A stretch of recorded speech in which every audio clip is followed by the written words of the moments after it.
Hey guys, Diva back again. I hope that you guys are doing well. I'm blessed to be alive, blessed to be here, and I hope that you realize how much of a blessing you have just by being here today. Okay, so I was getting transformation. A lot of us are being transformed. We're undergoing a lot of transformations, and there are some things that we will transform from that is not what we want to be transformed from. A lot of us are holding on to things and people that we're not supposed to be holding on to. So in that transformation phase, it's almost as if you're gonna feel like it's being taken from you, like something that you don't really want to be taken from you. Like I said, it could be a person, it could be a thing, okay? Whatever it may be, it's something, and it's gonna cause you to feel a little discomfort. There's a lot of discomfort in this transformation, but we know that all things work together for the good of them that love God. Okay, so listen, it's all gonna work out. It's all being done to keep you from falling. Do you hear me? To keep you from falling. All of this is coming to you guys, to us, the people, the chosen ones, because yes, we are being tried, and it's going to show that we are able to pass this test, and the things that we're living, the way that we're living is going to be a little bit different. It's going to change just a little bit, even if you don't want it to happen, okay? So listen, I was reading Proverbs 3:1-2, and it says, "My son, do not forget my laws, but let your heart keep my commands. For length of days and long life and peace, they will be added to you." Okay, so that tells you to keep the law, keep whatever you feel that the Lord has been convicting you about. You need to make sure you're not doing that, and whatever it is that he wants you to do, you make sure you're doing it. So a lot of us need to be doing some things that we're being called to do, okay? And we have to start doing it. Like, some of us have not been doing it. Maybe you were fearful of what people might say, because you do have to spread the word, let people know who the Lord really is. And if we're not doing it, we're not living under his law. You're forgetting the law when you do that. So it says, for the length of days and long life will be provided for you, right? So let's just say, for instance, if we're not keeping his laws, if we're not doing what he says to do, that long life could be taken away in an instance. It can be taken away in an instant, and we don't know when that's going to happen or if that will happen. But as long as we're living underneath our purpose, some of you guys are like, what's my purpose? You are more than likely, you're already living in your purpose. You're already being led, because you know the Lord orders our steps everywhere we go. Like, we're gonna be Gucci, we're gonna be good. He's gonna order our steps. So the steps that we're being ordered is the ones that we're taking. We're on those steps, we're walking in that path where we're supposed to go. So with that being said, most of us will realize that, listen, you know, since I'm walking in my path, and you know, I'm letting you know that's what it is. Now you'll understand your purpose, because you've been already living your purpose from the day you started walking and talking. Okay, period. A lot of us already started walking in our purpose. You know, I think like a lot of us are called to do something that we feel like we're passionate about. It's something that he puts in us, because he says God will give you the desires of your heart. So the desires that you have within your heart are from God. He's given you those desires. So if you're, whatever you're desiring, I know growing up, I wanted to sing. I wanted to, and after a while, minister the gospel. I wanted to be there to help other people and heal them. Those are things that make me passionate, and it makes me see that maybe that's a part of my purpose. And some of you guys may have been wondering that too, but you probably realize now that now you already been walking in your purpose all along. And if you haven't, you just have to get with it, get into it, okay? You got to get into it and do what you came here to do. You want your life to be at peace. You want a peaceful life. You also want long life and a length of days. Okay, for length, you want a long life, right? Just keep his commandments, and don't forget the law, okay?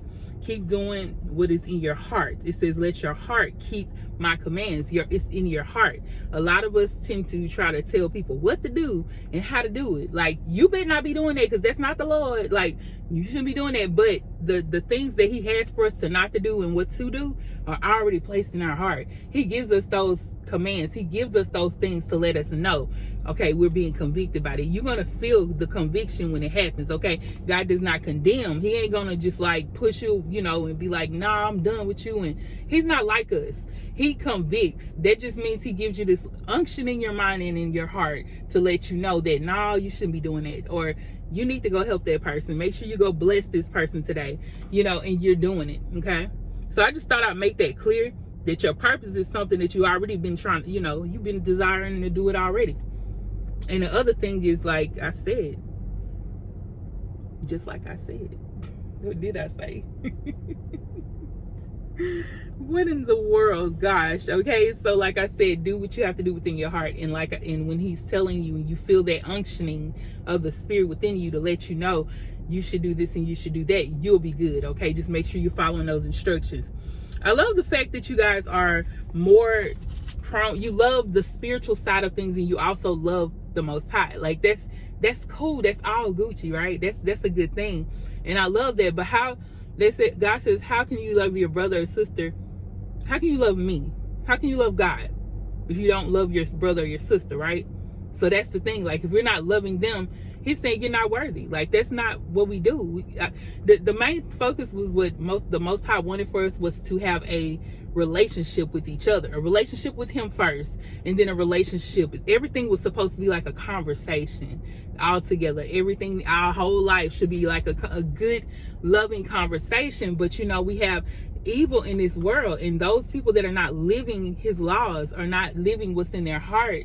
Well, maybe they have a deceitful heart. They're using that and living a life of deceit through their heart. But if you're living and you know that you have the Spirit of God within you, you're living underneath what he's called, the heart of God. You have the heart of God. Hopefully, most of us do have the heart of God. And some of us, like I said, we don't live that righteous life because you may be upset with a brother or sister or a friend, a family member, anyone, and that may be keeping you from even feeling what the Most High is doing in your life. Okay, so like I said, those outside, all these people doing the dark things, like on the outside, unaliving people, messing over people, manipulating, stealing, that's the work of the enemy. That's the work of the enemy, and we don't want to allow ourselves to even fall into that, because those are the same things. So if somebody says, okay, well, you're lying on someone and you're going around spreading these lies, trying to make this person's name be very bad, it's almost the same thing as unaliving somebody, because they're all the same sins. Like, all the same sin, all of them are sins. And God knows the heart. Okay, he knows the heart. So if a person has a heart and their intent is to go out and unalive somebody, that's literally what we're not supposed to be doing. That's part, like, if we didn't have those kind of people in the world would be great. Like, right, we'll have a smooth life. It would be very good. But we have that there, and that's why we have to understand that that's why things in this world happen the way that they do. Like I was telling you guys, the unexpected unaliving of my son, like that right there, we don't know if that was an act of the Most High or if that was an act of evil. We don't know, but God knows. He certainly knows, and nothing goes unpunished. So all of this goes to say, we have these people out here who are living under the evil, doing evil things and doing things to other people. We don't know what's going to happen, but if we know that we keep ourselves dwelling in the secret place of the Most High and keeping his laws, just like it says in Proverbs 3, we'll be good. It'll be fine. Like, we'll be good. So he will keep us protected from those dangers seen and unseen. And sometimes, things may happen in the midst of it.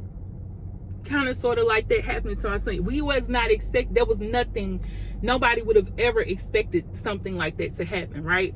So things like that may have happened to you, like unexpected things that you did not feel right about happening, and you wish you could change the circumstance, changing the situation, but it just didn't happen that way. So now we have to put our trust in the Most High, put our trust and our love out into the community, into the world. Love is where it's at. I'm telling you, it's gonna bring love. If we bring love, we can change or save somebody else from going through that experience. Just like for myself, my son was in the car, he was not the driver, and we don't know if that person was drinking, but a lot of people knew that this person was the type of person that does that. So we want to tell our children, our family, the kids, not to get in the car with somebody that they know is drunk or driving, under the intoxication. That right there, we can save a life through love and through the obedience of, being obedient in what God wants us to do. Because most of the time, if something like that happens, your test, your situation, your trial, the things that you're going through is going to end up being your testimony, as long as you continue to keep those laws and you stay on that path where God is ordering your steps. It's going to be some type of testimony. Your life, your whole life, whether it's something good or whether it's something bad, horrifying, just really, really bad, it turns out to be your testimony, and you can help somebody else and save them from being in that position, or save them from allowing other people to get in that position as well. Whether, you had somebody who passed away and their friends turned on them, and it was something that they did. Their friends may have done something to them, and we can teach people not to. You can't, you have to pray about your friends and pray that God shows you their intent, and make sure you're not connecting with people that are not having a good character, and we can save people from that. Even though your situation may not be those things, but if you put your situation in that situation, you'll realize that you are called to be the testimony, to live in love, and to focus on what happened, but by changing it into something good. You have to change up the energy. So I could be sitting here angry, furious, and just crying all the time. I could do that. But I would rather change that energy into something of helping other people, of changing people's lives, instead of being angry with other people or angry with the young man. They both passed away, so there's no way, anyway. So like, you just have to move on from that and not be not hold on to it. It's gonna be there. That hurt. It hurts in the the deepest of ways, but you want to make sure you're not moving. I have to make sure. I'm not just saying this to you. This is me too. We have to make sure we don't be angry and stay in that anger, because if you stay in anger, you can end up doing something worse than what you could have done. Why am I stuttering? You could be going to do something worse than what you thought you could do, because that fury and that anger will build up characteristics, and you'll start to do things and act out of character, because that's really in the demons that come over you to get you upset like that. But if we're walking in love, as I was just saying, that's the word, that's God right there. You walking in love, that's God. That means you got the Most High in you, because you loving on people, you loving, and you're able to forgive, you're able to move forward. And like I said, you're still gonna think about it, it's still gonna be heavy in your mind, but this is why he says, make sure that you don't don't go doing things that is not under his commands or his laws, because he's trying to keep us protected. He gives us the instructions in order for us to keep going. He gives us the instructions to give us peace, to give us long life and peace and joy. He gives us those instructions in his word. Read Proverbs 3. You're going to check it out. You check it out, you'll understand what I'm saying. He gives you those instructions so that we can have a better life, in order for us to live a better life. I ain't gonna lie, sometimes I get to a point to where I don't want to do nothing, period. But I know I have to make myself get up and say, you know what? I have to let the world know about the God that I serve, because I'm not going to allow the enemy to tell me that it was, something that God just, destroyed him. No, that was not, I'm not looking at it like that. I look at it like this, me becoming closer to God just because of this. This makes me even closer to him. This makes me want to search him and seek him even more. It's better that I seek him more to understand what's happening. And even if I don't find out what happened and gain more understanding, I would love to have the wisdom to know, the understanding to know why that happened. But if I don't even know, I have to know. I'm still trusting in the Most High. I'm still trusting in God regardless of the situation. I will continue to do what I'm doing.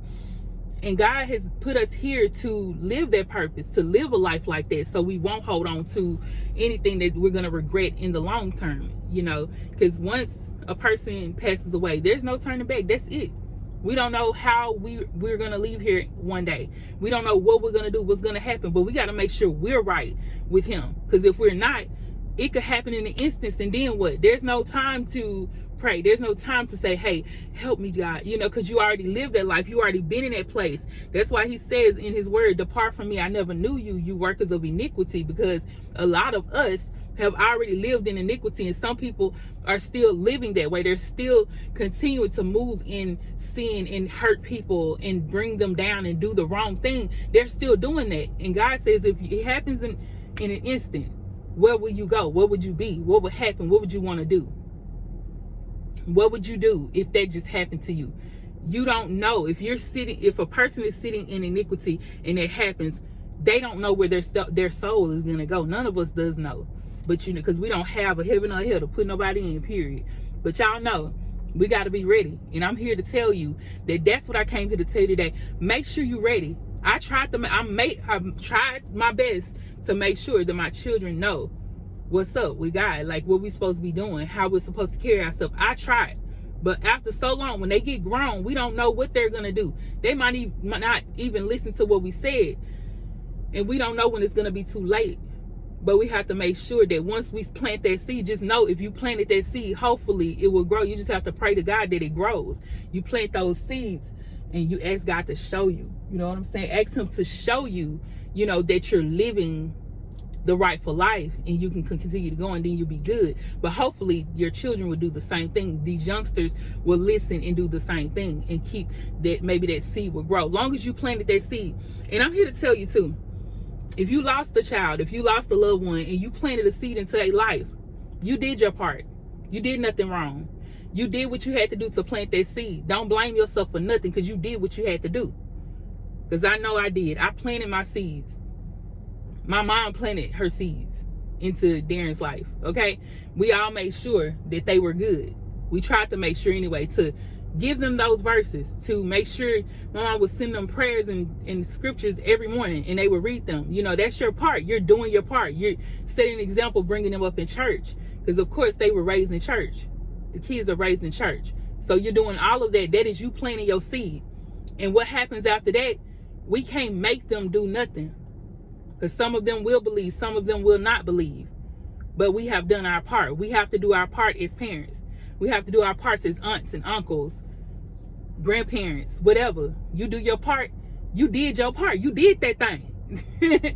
So don't blame yourself, because I know some people may say that they blame themselves that they didn't get a chance to do all that. But if you planted your seed a long time ago and you were doing what you had to do to provide for them and give them that information that they need when it comes to God, you did your part. And I'm going to say, I'm give myself a pat on the back. I'm proud of me, because I did do that. I did let them know I do let them know who God is. We read the word, we prayed together, we went to church together. I even used to hold a children's Bible study at my old house back in the day, and I had the kids, all the kids would have to come, and we would do that, and I would give them a treat. They would get treats at the end of the Bible study. So I made sure I did do those things. So kudos to us. Kudos to those parents who did try to do what they were supposed to do. As long as you have taught them, hopefully they will. Just as the words say in Proverbs 3, do not forget my laws, and let your heart keep my commands. So hopefully our children will listen. Hopefully our nieces and nephews will listen. Hopefully, you know, all we can do is plant that seed. So continue to spread the word. Continue to plant your seeds. Give them knowledge and wisdom of the Most High, so they can keep going. Okay, I love you guys so much. Peace and blessings. Make sure you like, comment, and subscribe. That's all I had to say to you guys today. We're gonna talk again on another one. Okay, peace and blessings.